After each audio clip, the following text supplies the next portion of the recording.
Welcome to our second rider info evening. We had our first in Cape Town on Tuesday night, and it was very successful. And it looks like tonight we've got even more riders coming to find out about all the details they need to prepare for the inaugural Nedbank Gravel Burn. I have to say, I'm always very excited when we have a gathering of riders like tonight, because unlike 6 months ago where I was telling a story and selling a dream of what we want to try and achieve with the Nedbank Gravel Burn and encouraging people to enter the race, tonight we've got you signed up, absolutely committed and ready to get the details, and we are ready to give you the exact details you need to know in order to better prepare for the race. Welcome. Thanks to Specialized for hosting us. Thanks to Nedbank for putting on this fabulous show this evening. And then also welcome to all the riders from around the world and also across South Africa that couldn't be in Johannesburg and Cape Town that are watching this online. For those in the audience, if you've got questions, stop, put your hand up, ask a question. For those online, put it into the comments because we'll be feeding the online questions to myself and we'll be answering it in this session as well. Why I'm excited about this evening particularly is because you guys are like the innovators, the early adopters. You've embraced guinea pigs. You've embraced the very first race, and you bought into it when really it was just a PowerPoint presentation, and you have the chance to experience that very first race. And remember that there is only one chance to be a part of the first race. If this race trundles along and is just another race on the cluttered South African and international gravel scene, well then okay, it's cool to be at the first one, but so be it. But if this race becomes something truly special and takes its place on the global calendar of gravel stage races, then certainly it's going to mean something to say, I was there, I was at the start. And from my perspective, I've been doing this for 20 years. I had, obviously, there's another event which came to be widely regarded as like the Tour de France of mountain biking. It wasn't us that gave it that name, but it was, in fact, Bart Brenschens back in 2005 said, when he went back to Holland, was interviewed, and he's the first mountain bike Olympic gold medalist, and he said, wow, this is probably the Tour de France of mountain biking. And, I think we can create something very special with the Nedbank Gravel Burn because there isn't a stage race out there in gravel racing. There's like, 3-day stage races, but in terms of an international pro-am gravel stage race, week-long, it doesn't exist. And that's what we want to be. We want to be the #1 gravel stage race in the world. If someone asks, what's the most important tennis event in the world? No big deal. It might be the US Open on now, but for sure it's Wimbledon. If you ask what's the biggest bike race in the world? Sure, Tour de France, obviously. If you say at the moment to a mountain biker in California and you say like, hey, what's the biggest mountain bike stage race in the world? Well, they're going to say Cape Epic in South Africa. And at the moment, if they ask the question, what's the biggest gravel race in the world? The answer is going to be what's the answer? Unbound, exactly. It's a one-day race, 200 miles in a very small town in Emporia in Kansas. It predates gravel racing, because it started off as a mountain bike race, really. Dirty Kansas, exactly. And then gravel bikes were invented, and it made sense. Actually, it's more appropriate to ride Unbound or Dirty Kansas on a gravel bike.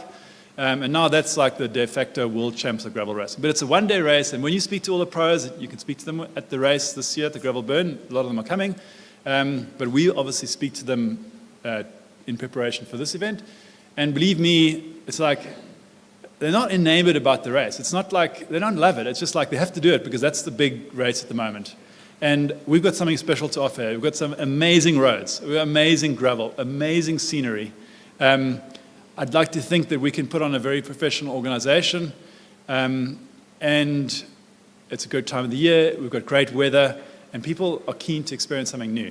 So I'm quite comfortable that we can tick the box and become that pedestal gravel stage race that will take its place as the world's premier off-road bike stage race. So that's our goal. And believe me, I wouldn't be doing it if I wasn't absolutely convinced that we're going to achieve that. Like you guys have become the early adopters and embraced an idea rather than an actual event that's taken place. We couldn't do this without our partners and sponsors, and none more so than Nedbank, which also bought into it when it was just a PowerPoint presentation. So thanks to Nedbank for backing us. The partnership's been a tremendous journey so far. Nedbank's got 50 riders, clients and staff that are riding the race, and real riders. And in fact, led from the CFO, Mike Davies, who's been to the kindling and is taking on the gravel burn along with his wife, Kerry. So Mike, could you please give a short welcome on behalf of Nedbank?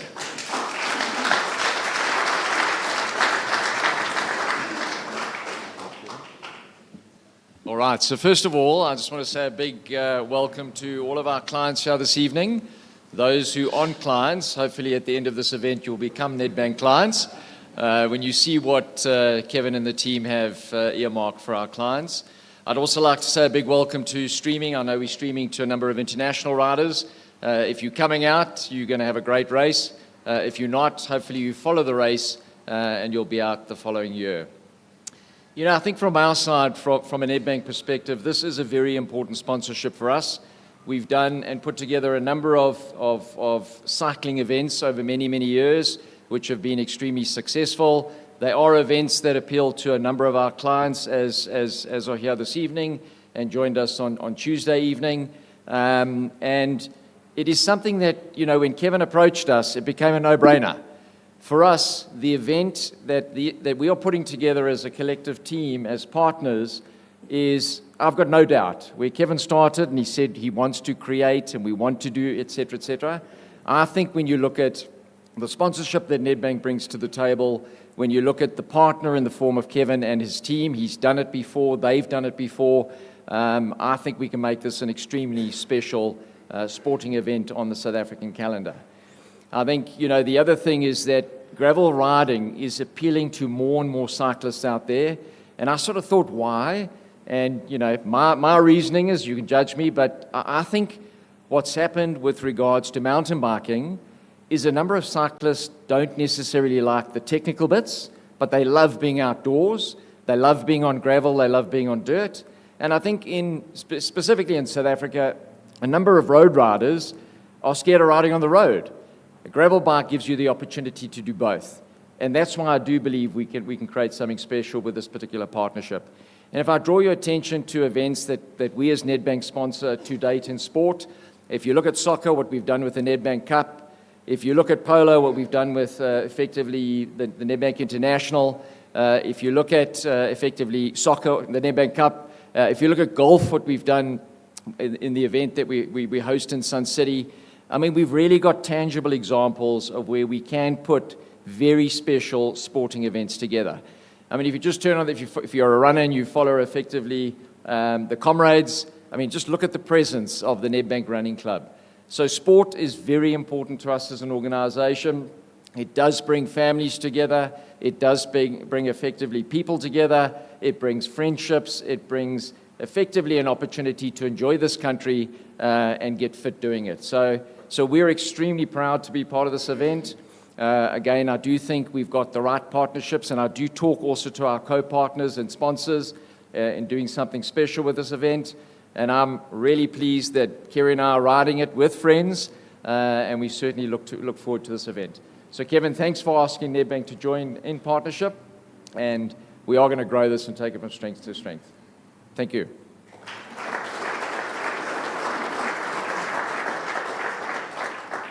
Thank you, Mike.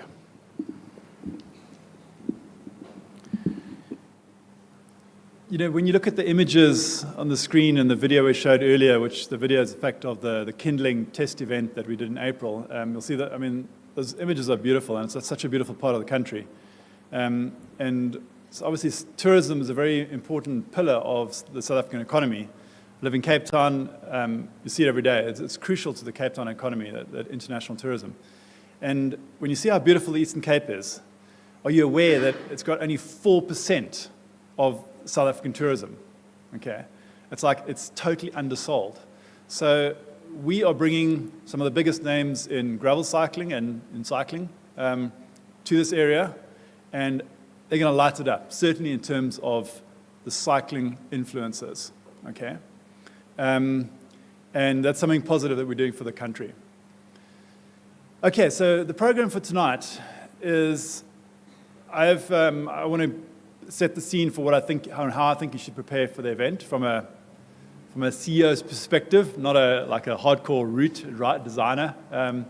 And I've got 13 tips which I want to give to the riders. Then Craig from Specialized is going to talk about the tech service and some tips for riding a gravel bike. And then Natalie, our rider services manager, is going to talk to 10 of the most important points or questions that have been asked to for the riders in terms of our info in the registration office. And then finally, Neil's going to talk about the route and reveal some of the details, well, in fact, the details of the 7 stages. And then finally, I'm going to take back and answer any questions you've got. So, first point from my side is that what we're doing at the Nedbank Gravel Burn is not a carbon copy. It's not a copy of any sort of any stage race that you have in South Africa or anywhere in the world. So if you've done another stage race and you think you're going to come to the Gravel Burn and you prepare in the same way, it's a mistake, okay?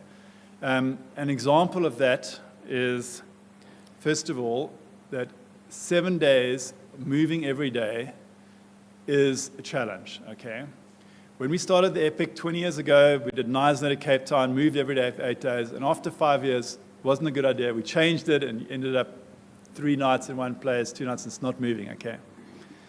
A lot of people hark back to those days and the romantic notion of moving every day, but logistically, it's a challenge for the organization and also, believe me, for you, okay?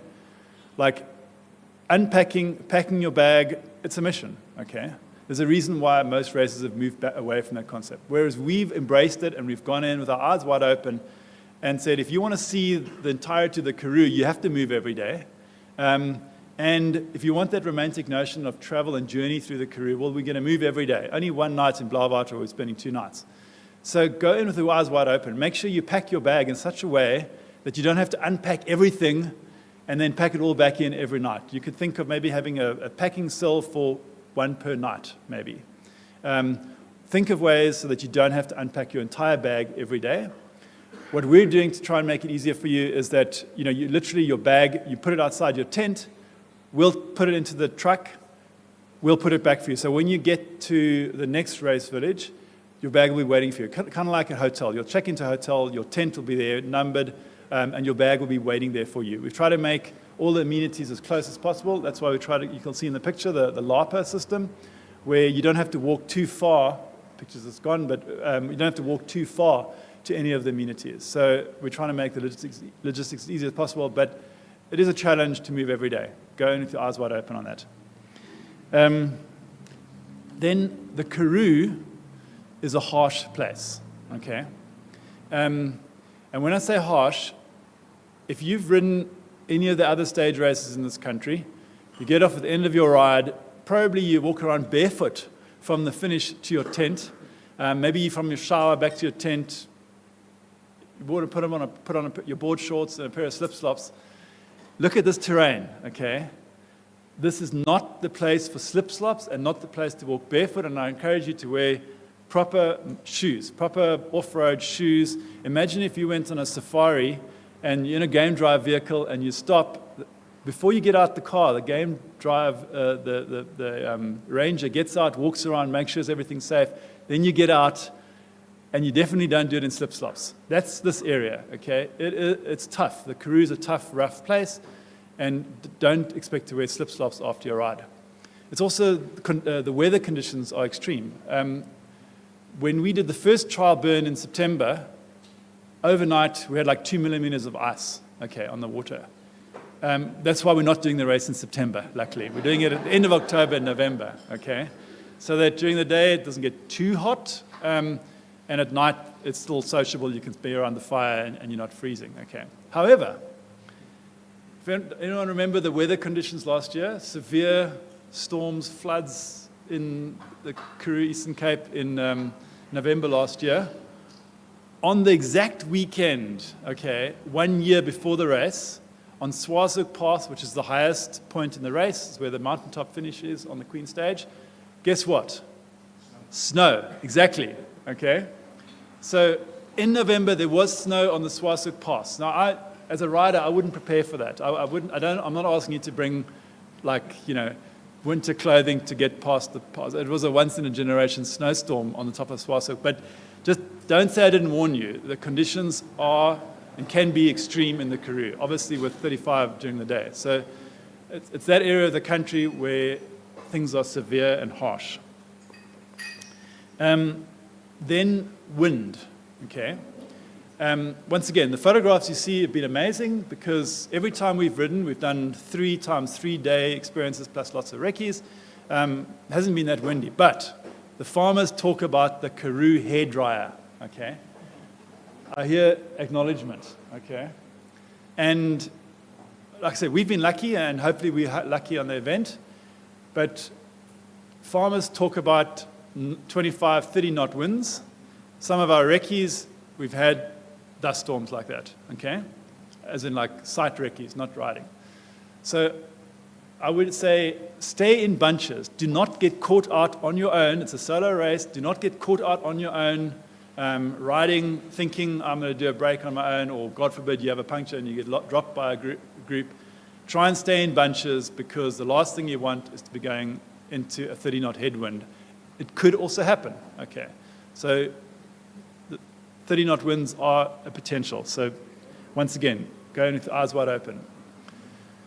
The next one, some of you might remember a video we put out after around November last year. We spoke about having these ammo boxes where your luggage would go into ammo boxes and we move the ammo boxes, okay? We've backtracked on that because to store 2,500, 3,000 ammo boxes of air for 12 months doesn't quite work. And not everyone, surprisingly enough, not everyone actually likes this ammo box concept. So you need to bring your own bag, and we will transport that bag from race village to race village, okay? I encourage you to we'll transfer one big bag. Like if you've got a 100-liter duffel bag, it makes the most sense. I encourage you to bring a bag without wheels. Once again, if you think of the terrain, it's not a terrain where you would pull a hard luggage with wheels. You need to have a backpack, duffel bag that you can comfortably carry. But the thing is that actually it's not too big a deal because you literally just put it outside your tent. Our camp masters and hosts will put it into the truck and will be waiting for you at your next tent when you arrive, okay? Everyone will be pre-assigned to a LARPer, and each LARPer will be in a cluster, and then there's 3 main areas, rhino, lion, and kudu, okay? So you'll have a pre-assigned tent into a grouping, a cluster, and then a LARPer, and that'll be your tent. So hopefully most of you will have applied to Natalie and said, hey, I've got some friends riding and I want to be together in this LARPer. I think all the Nedbank riders are in 2 Nedbank LARPers. Pinarello has taken an entire LARPer for themselves, but otherwise everyone that's just entered, you had a chance to say, I want to be staying with this, XYZ friends that are doing the race. And then we'll pre-assign you into the same LARPer, and then you're in the same LARPer for the whole race, as in with the same group of riders for every single burn camp. Okay, then when we first went to the burn camps, when we first started doing the recce's, there's you can pack your phone away, okay, because there's no reception. It's like nowhere. So here's a great opportunity for a tech detox, okay? Because if you've got expectation to be streaming videos of your ride of the day or uploading videos, okay, you're going to be disappointed, okay? We've got an amazing sponsorship with NTT, Fortinet, and Herotel that are providing connectivity in the burn camps. So there will be Wi-Fi, there will be connectivity on the finish line and in the LARPer lounges, but in your tents at night, no connection for your phone. That's part of our plan because I'm not sure if anyone's read the next book. I've especially put it up there. Has anyone read this book? I've digressed slightly, but if you haven't, I encourage you to read it, especially if you've got kids. It's just a showcase of what it means and how we're being overrun by tech and having smartphones that are ruining our lives. And so I think this is a great opportunity to have a tech detox for a week because you're going to be disappointed if you think differently. There will be times where we will throttle the connectivity. So even on the finish line, even where there is Wi-Fi, we'll throttle NTT will throttle your availability because we will need that to upload media for the event media purposes. But I'm like, do not get after 2 days and say, hey, wait, we're sponsored by NTT. Why isn't there connection here? Well, because there's no connection in the first place. And at great effort and expense, here at TEL, NTT, Fortinet have put in connectivity. But it's not for you to be streaming. You're going to be disappointed, okay? So once again, go in with eyes wide open. Rather, just pack your phone away for the week. Then, you're on your own, okay? It's a solo race, but more than that, it's a week for you to live in a bubble of riders that are riding this race and taking on the experience with yourselves, okay? In most cases, from one burn camp to the next burn camp, there's only one road, and we're using it to cycle on, okay? So it's no fun having cars on the road as well. So all our crew that are moving are going to be gone before you start, and if they're not before they start, you're going to have to wait until the end, and they will only get there 2 hours after the riders get in, okay? We're going to ban cars on those roads because there's no fun riding with dust everywhere, okay? Mobile homes, they're going to have to leave before the start of the race, okay, and clear the course. The farms are all private, and specifically for this reason, we've closed it. There's not enough space for anyone other than the riders, okay? So in this respect, it's very different to having a pro rider with a big entourage of support, or even riders these days come along with all their own private support and private masseurs. I think we've got everything covered. The services that you need to ride the race. In fact, even the pro riders, it's part of our strategy that we actually don't want their footprint to be big. We don't want them to bring like all their mechanics and all their support staff with them in order to try and win the race. Like, we've got enough services for them so they can be a light footprint.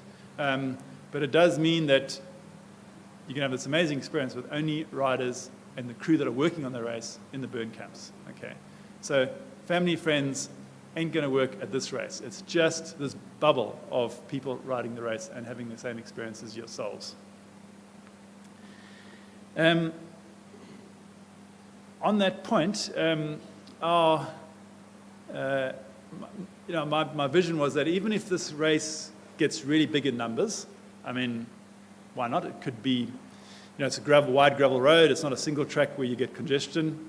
You could have a lot of riders. Of course, the Karoo is a big place. There's nothing there to start with, so we can make our camps as big as we want eventually. So it could be a large number of riders eventually. This year, as I said, we've limited it at 500. We're on about 550 now. And but I always wanted to be intimate. That's why we designed these like LARPA systems, where it's like 20, 30 riders around one fire. And if you just imagine, if you were riding through the Karoo with your mates, you wouldn't want to go to a bar and buy a beer. You just walk to the cooler box and grab a beer, ask your mates, hey, do you want a beer? Then you grab 3 beers from the cooler box and give it to them. Or if you wanted coffee, you'd walk, make the coffee yourself, or just, you just go and get coffee. Or wine, you just pour a glass of wine. And that was my goal, okay, and we've done it. We've got SAB on board to do the beer, free beer for everyone. We've got Vida doing free coffee for everyone, and we've got Mirandal doing free wine for everyone, okay? So if you have people that aren't in the race, then that wouldn't work, okay? Because then you'd have to have bars and, selling them stuff. No, this is just, you're in the race, just walk, go grab a beer, sit around the fire, chinwag, plan the next day, okay?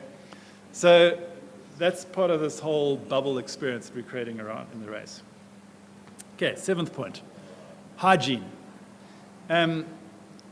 So I know, once again, from 20 years of doing Cape Epic, people get sick every year at the race, okay? And invariably, they point a finger at the food. And it's not a widely publicized fact, but certainly when we were responsible, we took a sample of the food, every single meal that was served, and sent it off to Swift Micro Laboratories and made sure that it passed the test. Just like all the big hotels in this country send their food to Swift Micro Laboratories, they test the food. It's always fine. But if you have folk arriving from the northern hemisphere, not used to the heat, not used to drinking water, even if the water passes all the tests, it's a different type of water, the dust. Maybe they bring a germ that hasn't been in South Africa yet. Everyone's shaking hands. It doesn't take long, and there's like lots of people getting sick. Okay, when you put yourself under stress to cycle longer than you've typically cycled, day after day after day, and it's hot, okay, your immune system's down. So it's quite natural that people will get sick. Okay, it's to be expected. And so I encourage you to take every precaution. Hand sanitizer, we'll deliver it to you in your goodie bags. We'll have hand sanitizer wherever we can. Wash your hands at all times. Don't shake hands. Give the fist pump, okay? Just, if someone puts out their hand, I'm going to respond with a fist pump. It's just something you can do to prevent spread of germs at the event. When you're riding past the locals that are loving the fact that you're there, think twice about giving them a high five, because high five, next you drink a water bottle. Just think of everything you can do to to be as hygienic as possible, and keep on washing your water bottles at all occasions, because you cycle through a car patty, next thing you start drinking a water bottle. So I encourage you to think of hygiene all the time, because, like I said, the finger always gets pointed at the food. It's probably not the case. It's just that immune systems are down. So hygiene at all times. Then the bike service from Specialized, okay? I encourage you to think about this option. It's something that will put your mind at ease. Specialized, this is a sponsorship from Specialized, okay? It's not like, I think it's, Craig, it's what is 10 grand for, 10 grand basically, 9.5 grand for your bike to be serviced every day by Specialized for the event, okay? It's money well spent, and this is not a hard sell. I'm encouraging you that this is a good idea, because when you need it, and when you need it, probably 550 other people are going to need it. So if you've got the pre-booked service, you're in front of the queue, and Specialized knows what your bike needs, because you filled in the survey, and they've got all the material and the tools, and there's any special equipment for your bike, okay?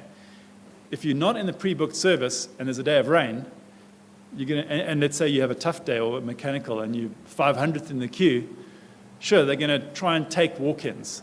But if you're on the service, well, then it's guaranteed, okay?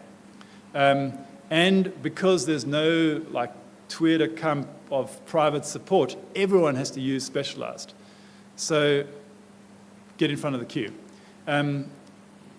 Craig's going to talk more about the service later, but their goal is to do the exact same service level that you'd have if you brought your bike into this shop or any other Specialized shop in the country. They're bringing mechanics from around the country and basically providing this top-notch service for the week of the event.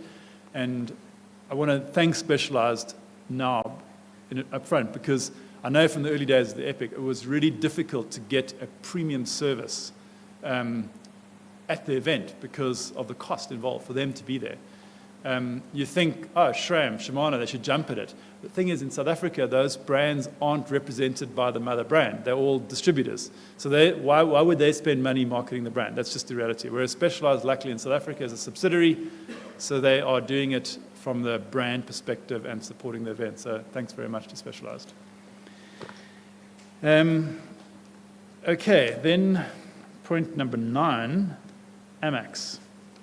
So is there anyone here that might have done an Ironman 20 years ago or so, particularly an international Ironman around that era? I asked the question because 20 years ago, Power Bar was synonymous with Ironman, right? I mean, if you were doing an Ironman, you wouldn't even bother doing any other nutrition because you knew when you got to the event, there'd just be power bar everywhere. You rode with empty pockets, okay? And you went home with full pockets of power bar, okay? And that's going to be the approach that AMAX has taken for this event.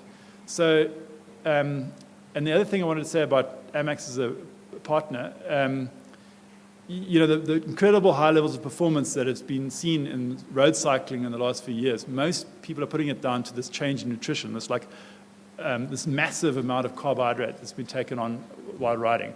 And AMAX has been the forefront of that. So that's this new style of riding nutrition.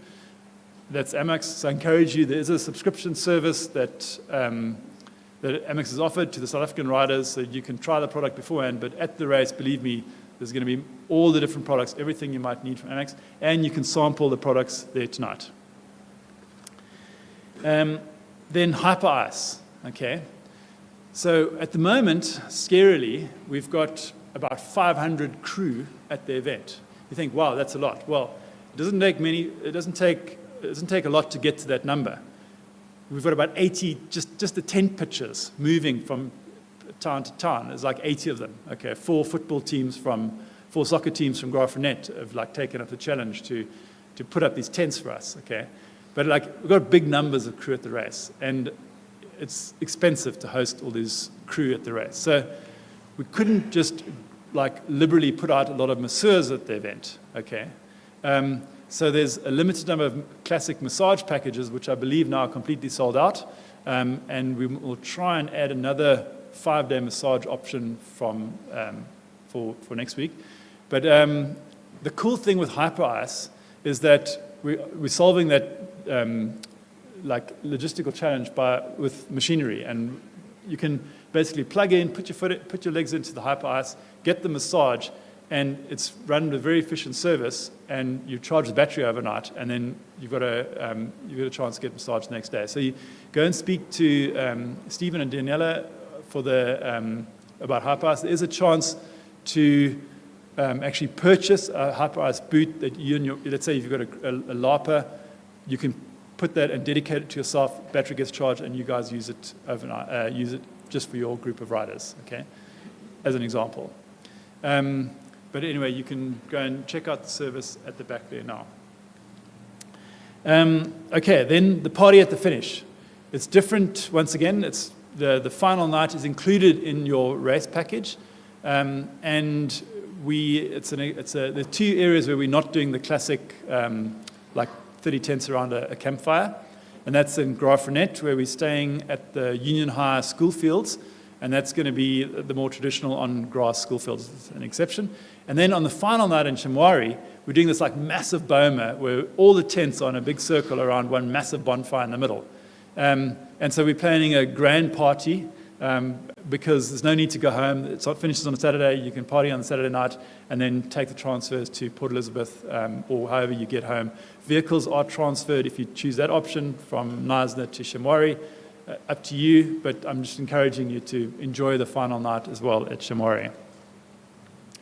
And then the optional extras. Hopefully you guys have all seen the optional extras on the website.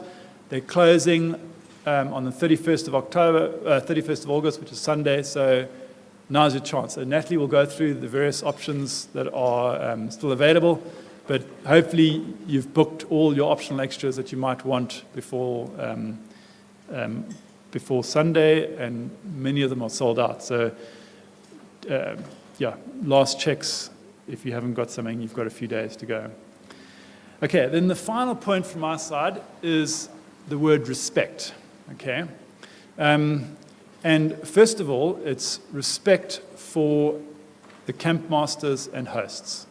So we've engaged with the South African College of Tourism in Graaff-Reinet.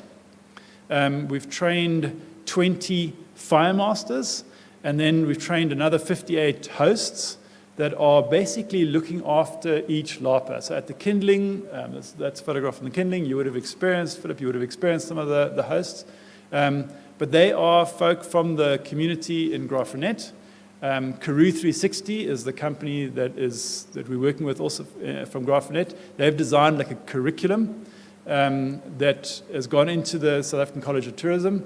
and we're training the hosts and the fire masters to provide this hospitality service in the at the LARPers in our village for the week. So they're not the guys pitching the tents. They'll be the ones carrying your bag to the trucks. They'll be making the fires every morning. They'll be lighting them in the morning. They'll be lighting the fires in the evening, putting them out, making the campsite pretty.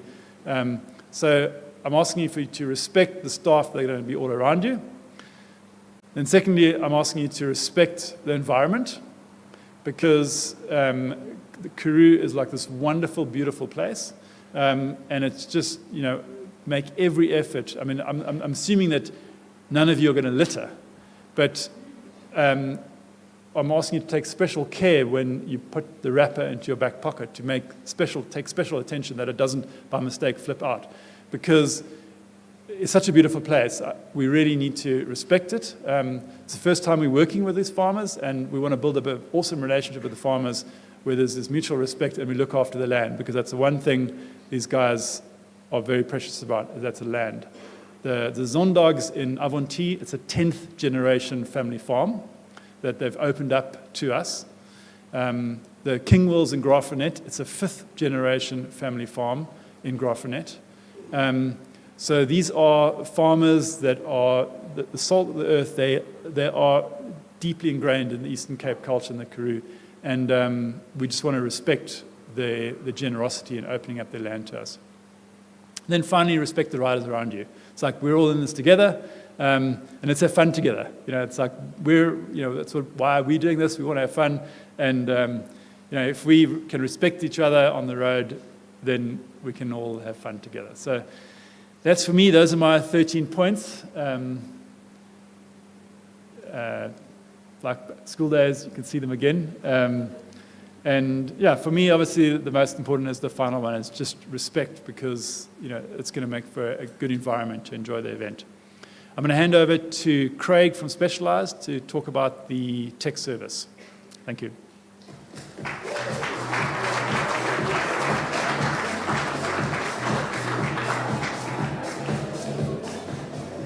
Hello, everyone. I'm Craig from Specialized down in Cape Town. It's actually, I don't want to lie, it's my second time in, if you want to say, Joburg. And I had the tour today, thanks to Scott. And also to the online audience, also something new. I messaged my wife, she thinks I'm in Hollywood. So, I'm going to leave it at that, because I think it's good points for myself. So, we from Specialized are extremely, if you want to say, excited about taking on this challenge. It's a massive undertaking. Dave George, that's sitting in the back from AMAX, when we went on the Kindling, we told him the idea, and he said, "You guys are crazy. If you sell all your packages, we don't know how you're going to get through the amount of bikes." But with the retailer partners as a collective, we have enough mechanics and technicians as a group to come in as one force to serve you as the rider in the best possible way. So that's my small introduction about myself. We've put together a small presentation that we will just get through. I think we can start with basically South Africa. We had a quick look. The team at the office had a look at how much gravel road we have if we put it as a collective in this country. It is a massive number, 750,000 kilometers of gravel road, and it's probably almost all untouched. This is just a small map of the roads that we got. You guys have a lot more here than we have in the Western Cape. So, I think what Kevin and his team have done is what everyone's been asking for, a stage race that moves day to day. And I think gravel is for sure, well, at least it's taken the road scene, and it's something different for us. This is just a small lineup of our gravel bikes. Scott and his team have actually put them out as well. So just to name them briefly to you, the one on the far left is called the Specialized Crux. It's a bike that is slightly more, if you want to call it from the racing side, it's the lightweight gravel bike. The middle one is a Diverge. That one has a small suspension in the headset. 20 mils of suspension, so it just absorbs a lot of the impacts. And the one on the far right is the STR. STR stands for Suspend the Rider. So in my eyes, it's like the little dual suspension of gravel biking. It's like behind this banner is a purple one. Yeah, my favorite bike. I've got the exact same one at home, and I thoroughly enjoy riding it. So there's a couple of points we need to touch on that we think could make your ride a lot more enjoyable. I think gravel is so new to us that it's so untouched. For example, the tires. A couple of years ago, everyone was on a 42C tire. Those are gone. Most guys are on 45, 47, 50s, 2.1s. We have seen lately. So they're getting wider, and obviously smoother is faster for us. So you just absorb so much of the impact. Traction's good. Then the tire pressure is obviously a huge game as well. It's not like your road bike that's 6 or 7 bars. 30 to 50 psi is what most guys would ride. Then tire inserts. For those, some people find it quite new, but think of a permatube as a kid or a moose from a motorbike. It's the same concept, just a lot lighter. So it doesn't add adds a little bit of weight, but not too much. Your bike is still tubeless. It still has the sealant in the tires. It just takes a lot of the hard impacts away. If you do hit a water rut coming down, pass, particularly one that sticks in mind is a pass we came down New Bethesda into a beautiful town. It's on the Blauwater to Blauwater today. Amazing day with a really rough downhill. And the inserts, at least for me, helped a lot. So that's quite cool. Gearing, that's obviously personal preference. There's SRAM, there's Shimano. For most riders, we have seen XPLR group set, which is a 46-tooth big chainring in the rear, or granny gear with a 10 in the bottom. And the common chainring sizes we have seen is 42 to 44, stronger riders 46. That would be something I think you should work out before you come to the event, considering that it's a multi-day event. The Queen stage finishes on a climb. So something to look at. Obviously, disc brakes, drop bars. Most riders would ride a flared bar, so it's one that's, for example, slightly narrow on top, a little bit wider at the bottom, just for the control on the downhills. Some mountain bikers don't always feel 100% comfortable on the narrower bars, so the flared bar just helps you a little bit with that. So that's touching on just the basic bike setups, what you could possibly look at. Gear essentials. I've seen plenty of riders going to a gravel race, no gloves. First thing that goes is between your thumb and your index finger, the vibrations, they do eat into your hands eventually. So good gloves, or double wrap your bar tape, which also helps. Obviously, hydration. There's ooze-wear packs. There's water bottles. So and there's 2 to 3 water points per day that you can obviously fill your bottle with the AMAX nutrition. Snacks and bars. I think Dave has got you covered on that through the whole event. Spare parts to bring along during your ride. I think your standard things like from a mountain bike, plug, CO2, multi-tools. We have seen on the gravel test event, bolts rattle loose, water bottle bolts. I think we had 1 or 2 bikes that the stems came loose, and it's just from the rattling. So I would recommend a good service before the event with your local bike shop. Tell them that you're doing the gravel burn, so that they can also make sure that you are set up correctly before you even head over. And obviously I'm sure all of you ride with a GPS already. And if you can get the GPX files loaded beforehand, that would make a huge difference. You can see when the tighter corners are coming, or how far you have to go up the next climb. So that's just the small points that I think that you could look at. And then obviously the bike service question. So we do recommend, if you can, to pre-book your service. It's the same as Epic. 90% of that field will pre-book a service to get done every day. The idea behind this is that we know what parts to bring. Obviously, there's a massive amount of riders, so we need to go beforehand and make sure that we have the correct equipment. It's not like we can just pop out to a local bike shop because there's none. So if we don't know, we can't bring it with. So that is a big, big ask from us. So we put it together basically exactly what it includes. So every day once you finish, there will be a bike wash, obviously. Those that have service packages will go to the right, and those that don't have will go to the left. And the cleans are slightly different. The ones with service packages will be washed and scrubbed properly, same as if you bought it to the shop. It will be cleaned, lubed, and basically exactly the same, not just hosed off in any way. The team they will check your tires every day. Any cuts, they will check your sealant. If you have a sidewall cut, they will recommend a tire replacement for you. Bowl check, like I mentioned, this will be done every day to make sure that your bike is in good nick for the next day. Drivetrain, hopefully no one goes through a drivetrain during the event unless the weather does play a role with this. But we will have the parts if needed. We'll make recommendations. We're not there to, I'm not there to rip you off in any way. It's a good price that you'll see there is the same price you'll pay in the stores.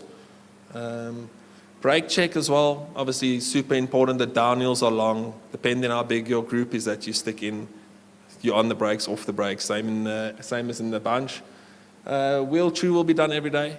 That's one thing we saw a lot of. Spokes came loose. I think after day 2, the spokes were coming loose. It's just from the impact, we straighten the wheel, but we can put some, if you want to call it Loctite, onto the nipples that they don't come loose again.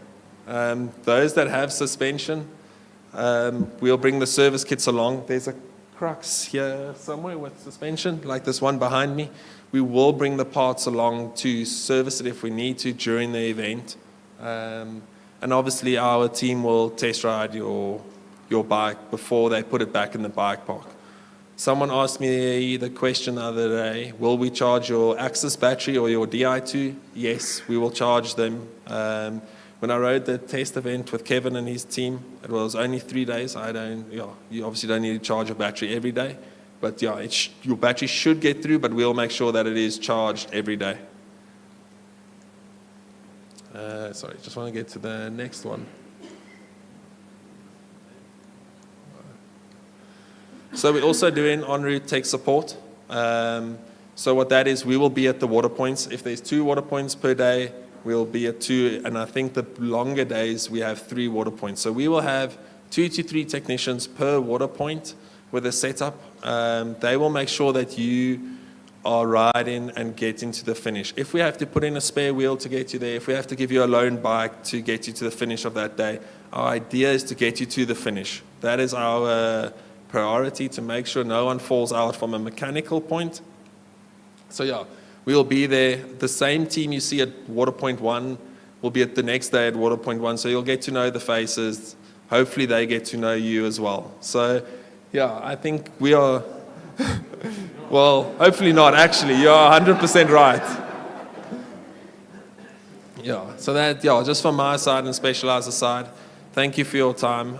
If you have any questions about what we are doing, or if you have any tech questions, you're welcome to ask me. Checking, are there still packages available? Yes. Yes, so you book them, so you go onto Gravelburn's website and you filter down, you'll see a link to service packages. That will take you directly to a Specialized website, and you book it through there. Everything is done, the questions are asked. That's where we get a lot of the information. Gravelburn have sent out a survey that we have access to see most of the parts. But obviously, once you book, we note exactly what you need. Yes, so there are service packages available. We have capped them. It's a big number. We've capped them at 300. We will take walk-ins as well. However, riders with service packages take preference, because I feel that they have made the effort to take the time and book. So yes, we will do our very best to accommodate everyone, but the riders with packages will be be preferenced on the day. Okay, thank you so much. Yeah, if you have any questions, please feel free.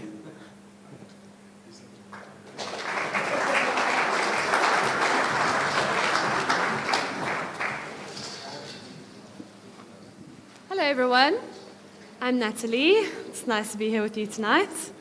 I'm going to take you through the top 10 rider queries we've been receiving, but if anything's not covered tonight and you're not sure, pop us an email at info@gravelburn.com, or we'll also do a Q&A in a bit. First off, does anyone know the name of the communications that you receive from us about every 2 weeks? Are you reading them is the next question, because they're very important. All right, so the Karoo posts. These are the ones you need to be looking out for. If this is the first time you're seeing these, please come and talk to me afterwards. We need to find out why you're not getting them. In Cape Town on Tuesday, someone came to me and then actually just looked for Karoo posts, and they were all there. So keep an eye out on the Karoo posts. We share a lot of important information, and you don't want to miss it. It's going to impact your rider experience if you are not reading them properly. Next up, how do you get to and from the Nedbank Gravel Burn? So we do have a few shuttle packages available that you can book, but I want to highlight just one package for you. We've partnered with Wise Move to offer a car carrier service where you can drive to Knysna, park your car, and they will load your car onto a car carrier, bring it all the way to Shamari, and when you arrive in Shamari, your car will be there waiting for you. It's an awesome service. No one drives your car. Your fuel tank is full at the end of it. And I encourage you to consider booking that. In terms of the bike transfers, so that's one thing getting yourself to and from the event. If you want someone to help you with your bike transfers, we've partnered with VIP Bicycle Logistics, and Barent and Putt are actually here tonight. Put your hands up where you are. They're hiding at the back. So they're going to offer an awesome service. You can book it through them. Your bike will get to and from the event. They're in safe hands. We're very happy that they're here with us. While you ride between burn camp to burn camp, we will move your luggage, as Kevin mentioned. You will receive a luggage tag. It's very important that you put this on your bag. Otherwise, we don't know where to bring it once we get to the new burn camp. As Kevin said, the bag will be on the porch of your tent, so please make sure to add it. If you do want to send anything directly to Shamari, you can. You just have to hand that in on registration day, so that could be like your bike box or your bike bag or anything like that. So just a note for when you get to registration. The start and cutoff times. Neil will touch on the route a bit later, which I'm sure is what most of you are here for. But the start times on day one, so stage one, we start at 8 a.m. The pro riders will start at 20 past 11. So you will be in Aventura ahead of them, which means that you will be there to welcome them to our first ever burn camp. On stages 2, 3, and 4, we'll start at 7:30. Stages 5 and 6, we'll start at 7. And then stage 7, we start a bit later again at 8. The cool thing is that the sunrise is at 5:30, which means in the morning you can get up, have your Vida coffee, sit at the fire, enjoy it, watch the sunrise, the skies changes into all the beautiful colors in the Karoo, and get ready in the daylight before you head off and leave your bag on the porch of your tent.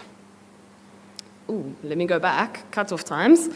The cutoff times, if you ride at about 16 kilometers per hour on average, you should be fine to make the cutoff times. If you do miss a cutoff time for a technical or anything like that, don't worry. You can start the next day, no problem. Your adventure will keep going. The LAPA allocations, I think is next. Yes, so you will be assigned a very specific tent in a very specific LAPA, which means that this is the LAPA that you stay in for the entire duration of the event. If you bought a 2-pack entry, so a race entry and a race entry for someone else, you'll be in the same LAPA. If you sent your requests to us earlier this month, we will try our absolute best to put you in the same LAPA, but don't worry, you can easily move between them. You can go and say hello, you can sit at their fire, have a chat, meet new people, and just your LAPA, your tent is your home base and where you sleep at night. The laundry service. So in the middle of nowhere, laundromats are not just widely available. So we do have a few packages. I believe we're almost sold out, surely by the end of this week. But the sinks at the ablution facilities, they're awesome. ChemTramp is providing them. We'll have hand washing powder there for you to use. And at your tent, you'll have a washing line and you'll have pegs so that regardless, you can stay on top of your kits.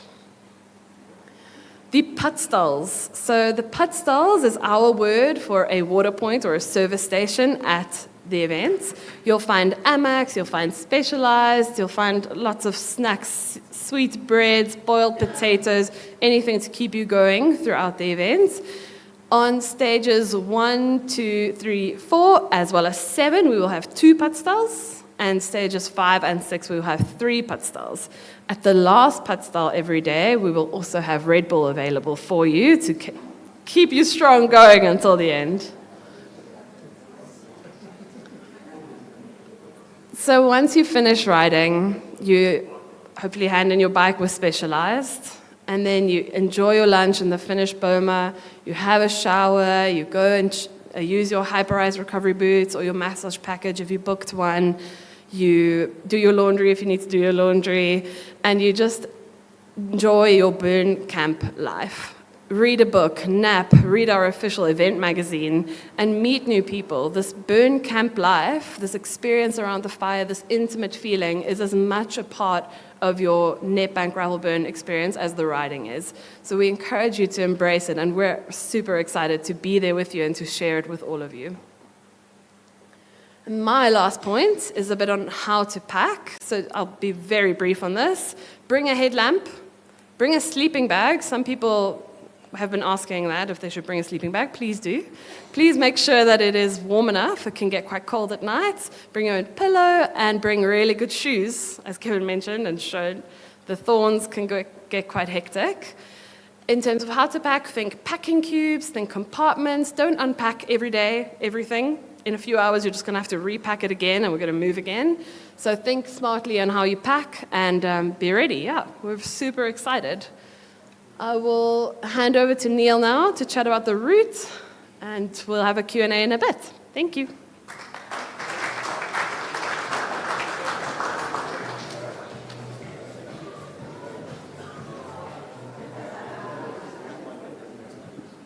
Thank you, Natalie.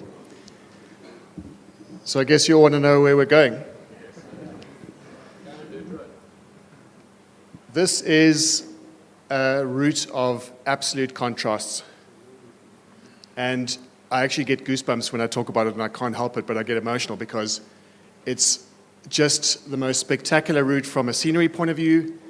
You will go through coastal forests, you will see the arid semi-desert, and then end up in African bushveld. Truly amazing and incredible to be able to do this in 1 week, to cover that kind of ground, and on a bike. I mean, what better could you really want? First of all, let's talk about the data. And as we all know, the stats, they tell a lot, but they can also hide a lot. And that's why I'm here. I'm here to give you an anecdotal account of my experience of the route. I've ridden pretty much every kilometer, in fact, a little bit more. As have many of the members of the staff and the people you've spoken to or you've heard from today. Craig speaks from experience. He's ridden a few of the stages. Kevin, our founder, has also been out there on the trial ride, so he speaks from experience when he talks about the event, because he's truly living it. So, as I said, I've ridden almost all of the route, and I'm going to give you an anecdotal account of what I experienced. It's not a race briefing. It's not a route briefing at all. We're going to have that. We are working with our partners, Elixia, our digital transformation partners, and they are currently building a platform where you'll get a super comprehensive route briefing each day, and you're going to be given all the details you need to know before. But for me, I'm going to just talk a little bit about more the general aspects of the route. And as you can see here, we're covering 7 days, 800 kilometers, and 11,000 meters of climbing. If you looked a bit closer, if you've been on the website, you'll notice that it is very much a backloaded route. we've done 3 trial rides. We call them trial burn. First trial burn, we covered stages 1, 3, and 4, I think it was. And at the end of those, we thought, oh, we think we've made this too short. It's too easy.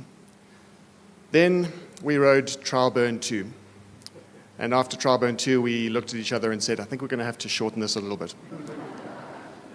So I think you'll all be relieved at that. And there is a tremendous amount of science that goes into the creation of this route, making sure that it's accessible, but also poses enough of a challenge to really put you out of your comfort zones, and that's what the team have presented.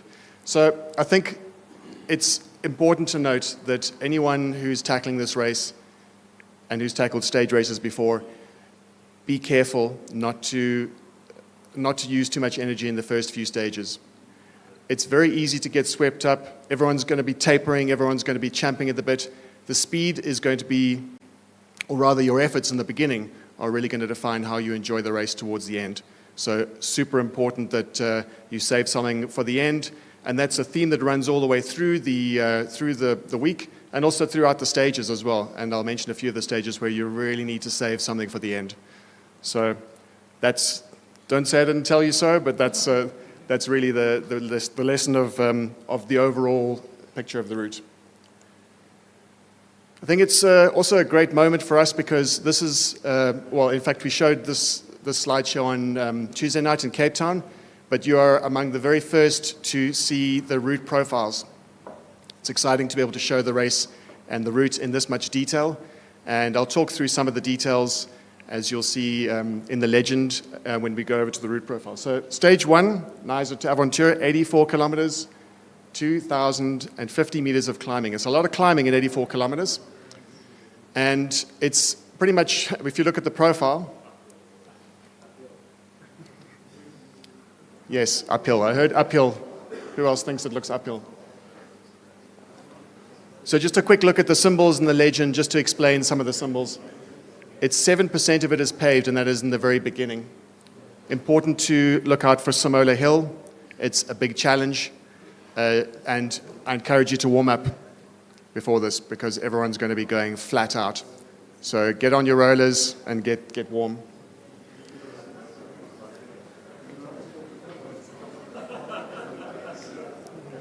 I can hear the conversations, and it's the same conversations that we had when we looked at the profile. The big obstacle of the day, let's name the elephant in the room right now, is called Prince Alfred Pass. It's 14 kilometers long. It will be a fast day until that point. Really important you save something for that climb. I've done it in both modes, in absolutely with my legs completely smashed and having saved something. And I think I know which one I'd prefer, so bear that in mind.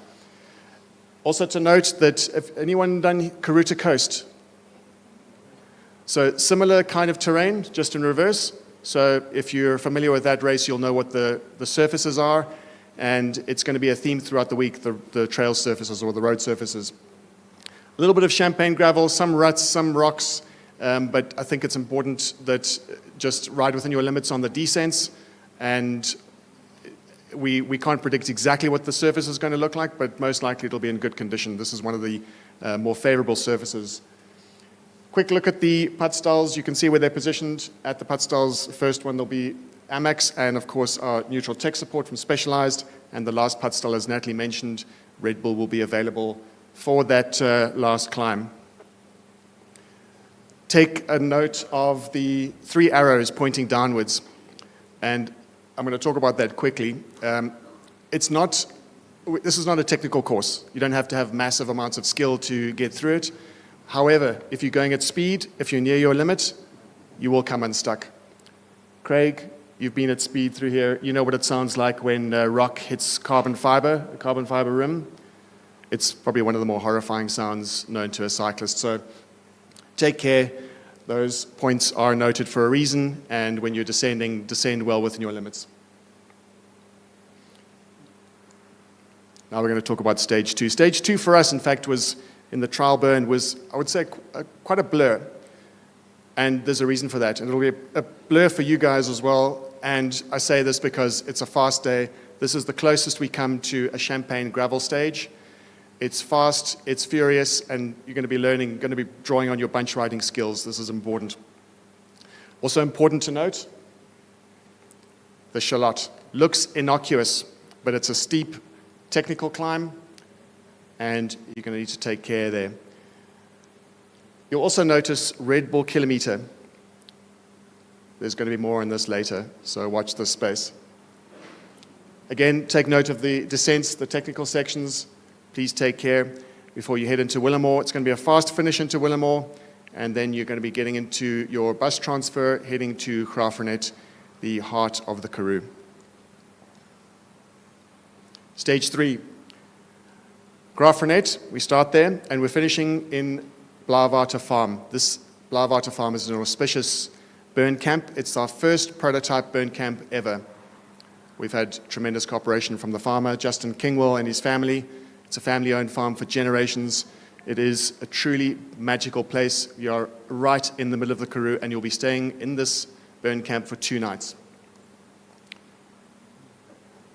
A look at the profile will tell you this is a stage of 2 halves.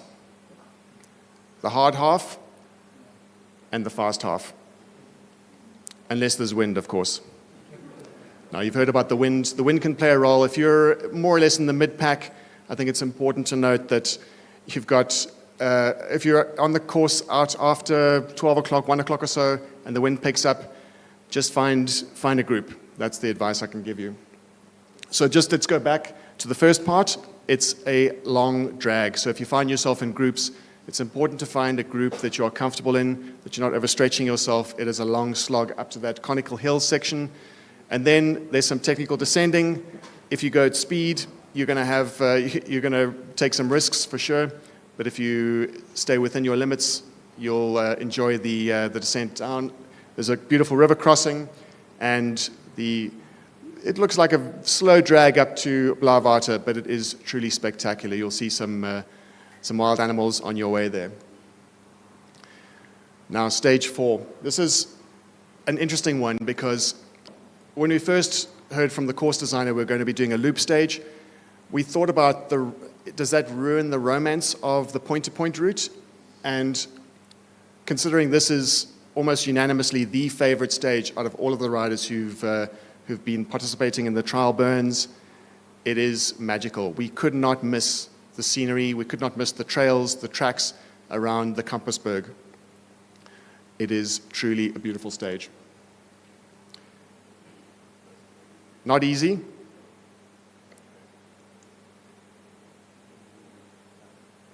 There are 3 peaks to watch out for. And with the peaks, there are some sharp and tricky descents if you take them at speed.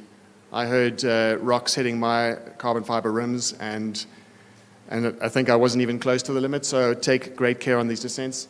The climbing starts right out the block. I know that there are some here that, I think Mike Davis, to not mention any names, you were one of the fast riders who went straight up Tafelkop like a bullet. It's not a technical climb, but it's a tricky climb if you've got 3 days of racing in your legs. So do just take a bit of time to warm up. It's an amazing stage. It's beautiful, but it is very fast. I know that one of my colleague, Sarah, was in the media car behind, and she clocked 80 kilometers an hour in her Toyota GR, following the, where's Tasneem? Yeah, she was following at 80 k's an hour in her Toyota, so sorry about that, Tasneem. Take care on the stage. Take care and soak it up is the advice that I can give you. On the profile, stage 5 looks tough. Blaarwater to Merino. 137 kilometers, 1,850 meters of climbing.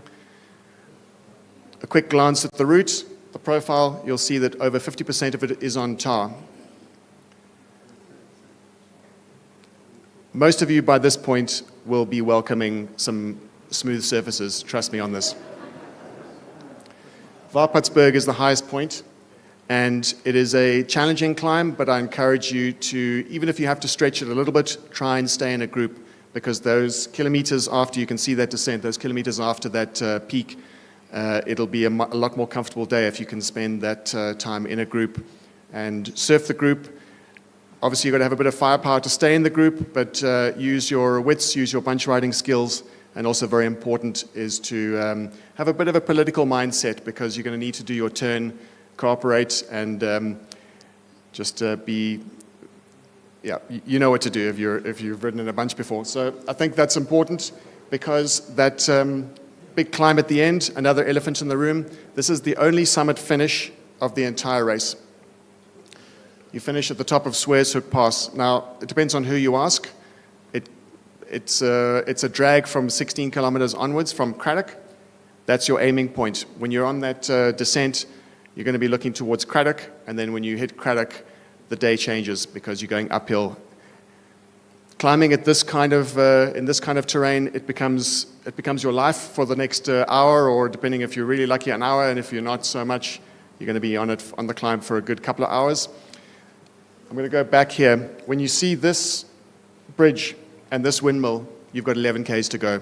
And I personally think that this is where the climb really starts. You have a moderate gradient up until around about 4 Ks to go, and then it gets really steep. And I can only say that I was in my lowest gear for a large portion of those 4 Ks. I'm not going to tell you what gear it was, because that'll give me away. But it's heavy going, this climb. So again, save something for the end. It's that recurring theme again. The Queen stage, stage 6. This is what you're saving yourself for. This is one of the most challenging stages I've ever ridden. It is 143 kilometers, 1,700 meters of climbing. That deceives, for sure. Looks downhill, doesn't it? Okay, well, I can assure you it's absolutely not downhill. Tarkabuerta Pass is a challenging climb, but not nearly as challenging as Weineck. Weineck Pass is one of those climbs that's steep and then a rain bar, steep and then a rain bar, and just this endless rhythm of pain. I found it extremely challenging. Bear in mind, I'm a mid-packer, absolute confirmed mid-packer at best. I'm sure the Racing Snakes, I know that Richard, our logistics manager, he loved it. So it depends on what your relationship with pain is, but I think that's safe to say. Again, we've got 3 putt styles, the last, of course, having Red Bull, and also to note those 3 arrow sections, those 3 arrow symbols, take care on those descents. I'm going to go back, and this picture here, the riders that you see in the picture are at the 90-kilometer mark, and the picture was taken on this, where that second set of arrows is. So it gives you an idea of where you are. You can orientate yourself. Right, this is where it really gets interesting, because you're heading into African bushveld. What I loved about this stage was it seems relatively flat, relatively easy, but it's not. But it's not massively challenging, but you're almost home, and the resort ponies will sense the finish, and no doubt the pace will increase. There are some challenging sections, but this is the day to really soak it up. You'll see some incredible wildlife. You will experience the camaraderie, just the spirit of the whole race. This is really where it all culminates. And of course, it'll culminate in the burn celebration at the very end.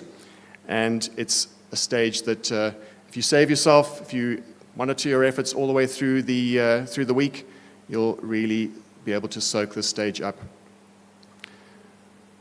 Burn celebration, that's the final stage. We haven't listed it as 8 stages, but you need to save something for that, because it's going to be truly a magical evening with all of your new friends, forging friendships with your old friends, and we'll see you all there. If you have any questions, please feel free to talk to me directly. And for those who are streaming live, please leave your questions in the chat.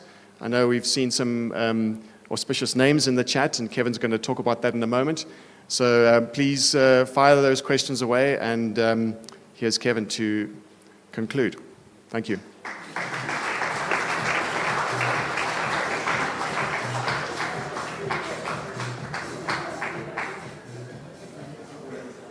Okay, so everyone getting excited.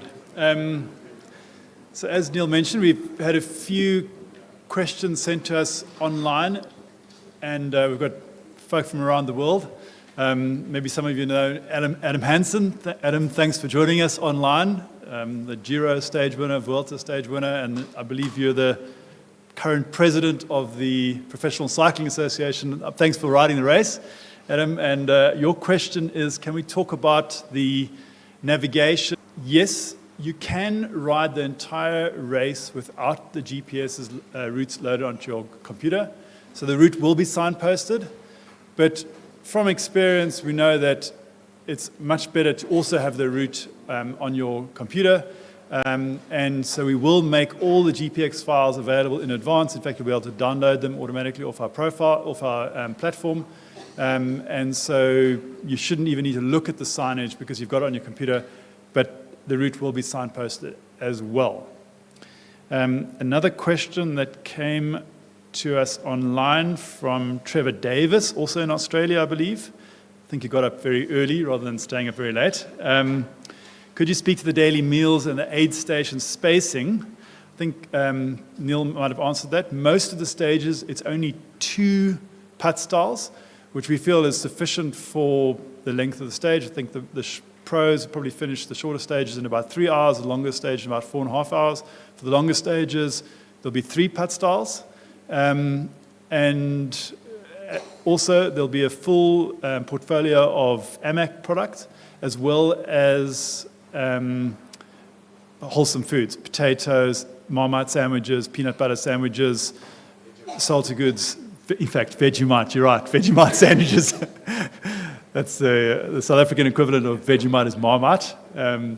But indeed, so we will have also wholesome food in addition to the AMAX sports nutrition at the putt styles. Then another question was, okay, so Adam, you asked another question. Why 2 water points so close to each other on stage 5? What's the special reason? Well, the one thing we can't convey in the profile is the terrain. So we spaced out the putt styles based on how long we think it will take you to get from point to point, not the number of kilometers. So if the terrain is very rough and it's very steep, then it looks like it's close, but we have spaced them out based on, in terms of the time we think you'd take for the entire stage. Gert Visser is asking, is there biltong? Yes, there will be biltong. Definitely there will be biltong at the putt styles. Okay, before we take another online question, do we have a question from the audience? At the back.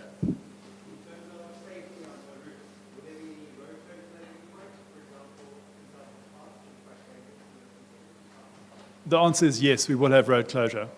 Yeah. And in terms of medical safety, we've partnered with Mediclinic.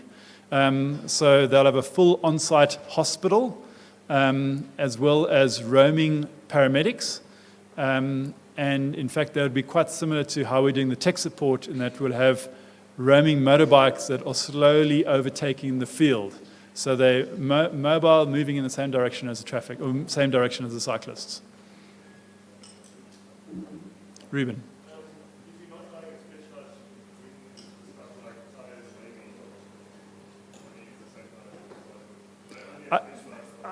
I believe that it won't be exclusively specialized. Do you want to answer that, Craig? So the majority of the product will be specialized.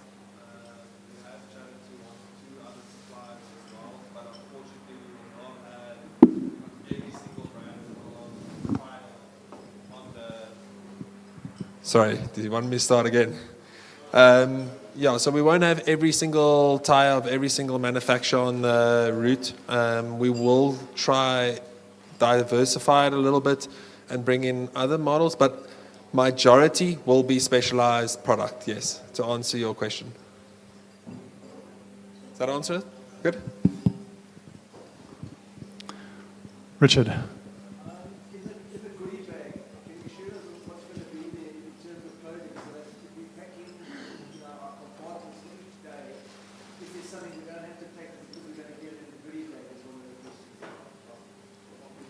That will be communicated to you before the event, but I'm trying to think what you would, I mean, so, yeah, specialized bike, no specialized bikes. We'll communicate that before.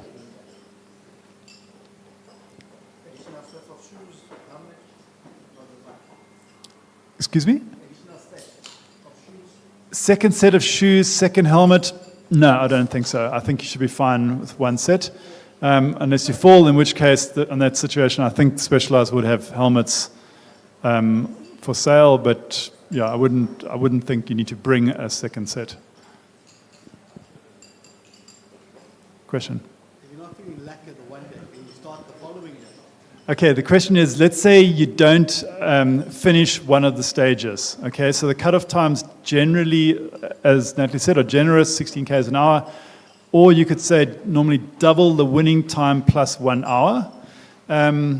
If you miss the cutoff on one day, you can start the next day, but if you miss the cutoff the second time, then you can't start the next day. Okay, and for us, it's a safety reason. Otherwise, every day you're at the back of the field, you're too tired, start having injuries, gets dark. So it's like you've got to arrive fit, finish the stage.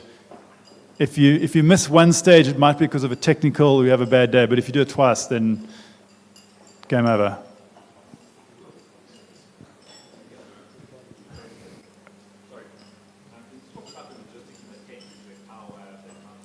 Okay, the question is logistics in the tent. So there is a lamp, which you saw, that's on the table in the tent. Maybe you can bring up that picture, Jana, of the tent. There's a lamp inside, which when you arrive will be fully charged, and there should be enough. It has a charging port that you can plug in your own cable, USB-B, and charge your device, and generally there's enough juice in the light, as long as you don't leave the lamp on overnight, to charge one device overnight. Yeah. There are also charging facilities in the main LARPA areas, the main tent, but in your tent you've got enough juice for one charge. Okay, let me see another online question.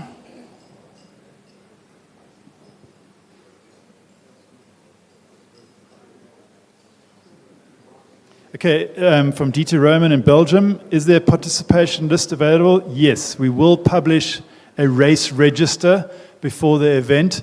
That's part of the rollout with LXO. Question from Alex N. Do we just drop off our bike case on the day of arrival? And will our bike case be waiting for us on the last day?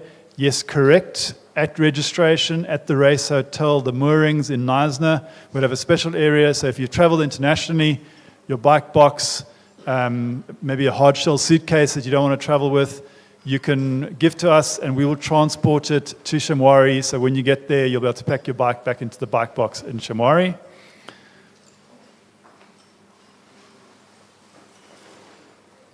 Can we get biohydration from Beatrice Lehman? Can we get hydration powder in the burn camp to prepare the bottle? David George, can you answer that? Would there be powder available, or should riders bring their own powder to prepare bottles the night before? I mean, we prepared everything at the feeds, so it'd be quite difficult logistically to mix everyone's bottles for them. Well, if there's an emergency, we're going to help you. Okay, so the answer there is you need to bring your own powder to prepare your bottle for the start in the morning, but once you get to the Putt styles, there's pre-mixed AMAX available. So I'd say by rule of thumb, like calculate your first 45 Ks to get to the feed.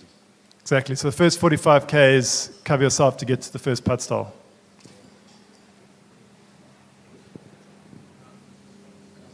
So another question from Adam Hansen. Thanks for being there, Adam, and asking these questions. Do the riders who don't have the specialized service, do they have a place to charge their DI2? Yes. So in your tent, there's enough charge for one overnight charge of a device. Like I said, I think it's a USB-B port. And then also in the LARPA lounge area on the finish line, there are charging stations.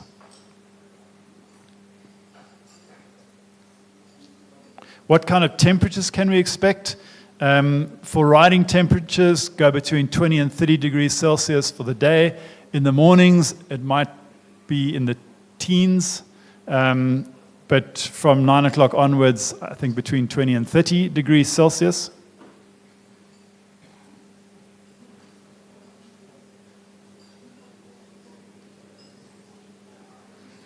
Okay, any other questions in the audience? Okay, I'm going to take 3 more. Richard.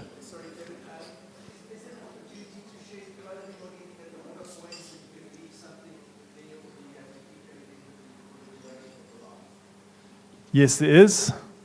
And we call it a strip stop because you start, it's very cold, you start with a jacket. You'll be able to drop off a jacket at the first water point, at the first putt style, and we'll transport that to the finish for you. Question?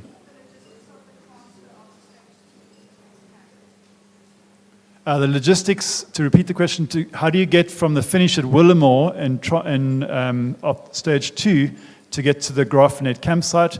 We've got buses leaving in, as soon as the bus is full, it goes. Bikes get transferred into bike trucks, the same transfer service for bikes that we'd have getting from Joburg down to Cape Town, or Joburg to the race. So bikes are taken care of, and you'll be in a bus. And you'll have a day bag that you could give, so you've got like a day bag when you get to Willamore, so you don't have to sit in your cycling clothing. There was another question on this side. Sorry, let's make this the last question.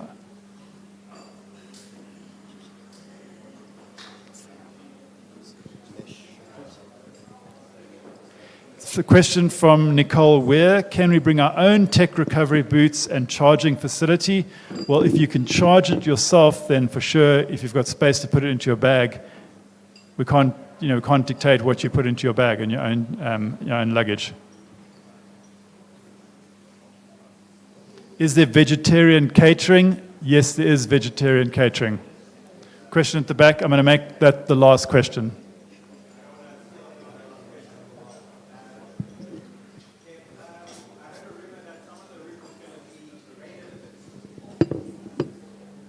We decided it wasn't necessary.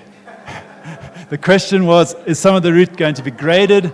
And you know what? It's actually not that difficult to grade the route, but we don't think it's actually necessary. It's actually fine. If you ride with a 45, 50 tire, you're good.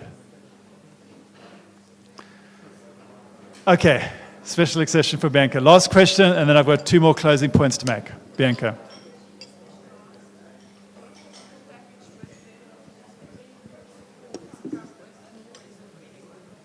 So the question was, if you book the package with Specialized, does it come with en route support? No. En route support is something neutral for everyone. It makes no difference whether you've got a package or not when you're on the route. So if you need to replace a tire, replace a wheel at the tech stations en route, get charged like everyone else. And it's available for everyone else. Our goal is to get people to the finish line. Okay, I've got 2 more points, which I'd like to speak about. The first one is, when we launched the Nedbank Gravel Burn, we showed lots of videos about fires and bonfires in the evening and a night race. And so, yes, we are going to do a night racing experience, okay? It's called the Night Burn. And it's not open for everyone. You can apply. Everyone in this room can apply to be a part of it. And it's going to be a special event where you'll have a chance for the men to race against Tom Pidcock and for the women to race against Alison Jackson, the Paris-Roubaix winner from 3 years ago. All the participants that are selected to race against these luminaries will get a Alison Jackson or Tom Pidcock signed ASOS Gravel Burn jersey. And obviously the overall winner will get a special prize from Red Bull for that evening race. It'll take place on the first night that we're in Blauwater, on the Tuesday night. It's going to be a 700-meter course, starting in front of a natural amphitheater with Red Bull DJs, laser shows, smoke screens. You can imagine free beer, free Red Bull, a party after 3 days of racing. How you get into the night burn is a concept of like we're calling it the challenger concept. And as you saw on the stage 2 profile, there's a section of the route, it's just over 1 kilometer, that's called the Red Bull Flying Sprint. Okay, you might have seen it at the Giro this year. There's similar, like a section was a Red Bull section. And all the riders will have a chance to say, I want to take part in the night burn. Okay, and you're eligible.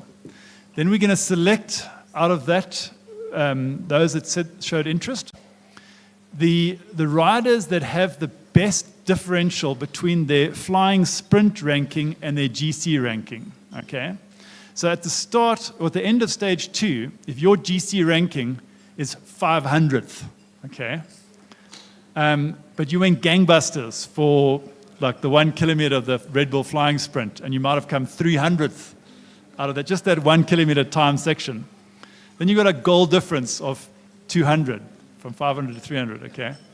That's going to give you a good chance to get into the night burn. Obviously, if you're a rider that's placed 10th in the GC, even if you go gangbusters and you come first over that 1 kilometer section, it's going to be difficult for you to get in because your best goal difference, it's only 10, you know, the difference between 10th place in the GC and first place in the Red Bull Flying Sprint. So obviously, it's favoring folk that are in the back of the field and that would be enjoying a beer, that would be, let's say, will be more relaxed in the racing. And it's the actual, and that will be open for the men and women. You have a chance to earn your spot into the Red Bull Night Burn based on this differential between your ranking in the flying sprint and your GC ranking after stage 2. And then at our night burn, let's say the slowest 5 riders in the GC that are part of the night burn will go, and there'll be a handicap, and Tom Pitcock's going to race and try and catch them. And the last rider that gets caught goes to the finals. And we do that for 5 more bunches, 30 riders in total. Okay? And then we end up with 6 riders that are qualified for the final heat, racing Tom Pitcock. Same thing, go off in intervals. And the last rider that gets overtaken wins the night burn. If 2 or 3 riders get to the finish of the lap and haven't been overtaken, well, then 2 or 3 riders win the night burn. Okay? It's a bit of fun. 3 days into the race, it's one of the shorter, easier stages to get to Blaavaart that day.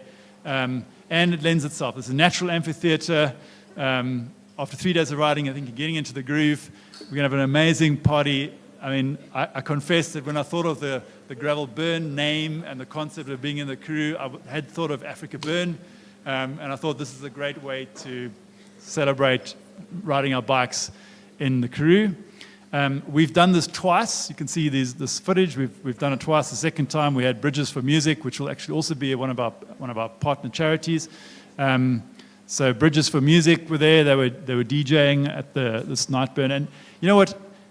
Every time we've done it, it's like you've finished the stage, you've showered, you've had your meal, you're sitting around the fire. The last thing you feel like doing is putting on your cycling clothing to go riding again in the dark. But believe me, when you do it, it's like kids in a candy store. We have so much fun.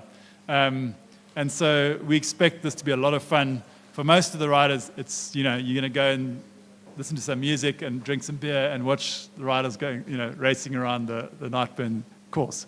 But if you're lucky enough to be part of it, it's going to be pretty special. So that's the first thing to look out for. We haven't announced the Red Bull sponsorship, but that's what the sponsorship is primarily about. And then secondly, when we launched the Cape Epic 20 years ago, it was like the first real big stage race, mountain bike stage race in the country, and the whole 2-person team concept kind of started getting traction. It wasn't long after that we started getting these 3-day races that were popping up all over. Sarnie to Sea, Wine to Wales, Bergen Bush, because the market was growing and people wanted an easier access to gravel race, mountain biking. So we think that's going to happen with gravel riding as well. And so the kindling that was so successful for 25 riders when we went to Graaff-Reinet and we rode to Blaarwater. The kindling is going to be converted into a 3-day race, a 3-day gravel race. Okay, it's presented by our ChemChamp partners that have done all our logistics planning and all our engineering for the Nedbank gravel burn, and the logistics around this is going to be that much easier because you literally just have to get to Graaff-Reinet. The driving time, mind you, to Graaff-Reinet from Cape Town, from Joburg, is pretty similar. It's actually not that much longer to fly there. I mean, it doesn't take that much less time to fly there than to drive there if you consider the flying and driving from PE to Graaff-Reinet. And it's a ride from Graaff-Reinet to Blaarwater. We do a loop, Blaarwater, and then ride back to Graaff-Reinet. The route is actually different to what you experience on the gravel burn. Slightly easier. E-bikes, it's open to e-bikes. It's a bit more party, a bit easier than, say, the challenge of the gravel burn routes. But we think this is the style of race with the logistics that can seriously grow in numbers. And so we want to be the first to launch this 3-day gravel stage race called the Kindling. The website will go live in a couple of weeks' time, but you're seeing it for the first time now to bookmark those dates, 24th to 27th of April next year. For those of you that couldn't get into those of you who got friends that couldn't get into the gravel burn, this is a great place to start and start planning the gravel riding experience in South Africa. And like I said, e-bikes are available as well, so it's going to be, let's say, if you think of, like say, compare Wine to Wales to a Cape Epic in terms of difficulty and the logistics involved, similar comparison. Okay, that brings us to the end of our Joburg Rider Info evening. Just finally to thank all the sponsors that are here. You've really made this possible. Thank you very much. And then to Kenzie, thanks for coming out. We look forward to seeing you on the bike soon. But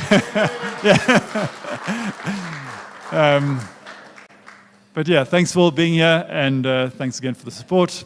And enjoy some more drinks and some more food that's being served. Thank you.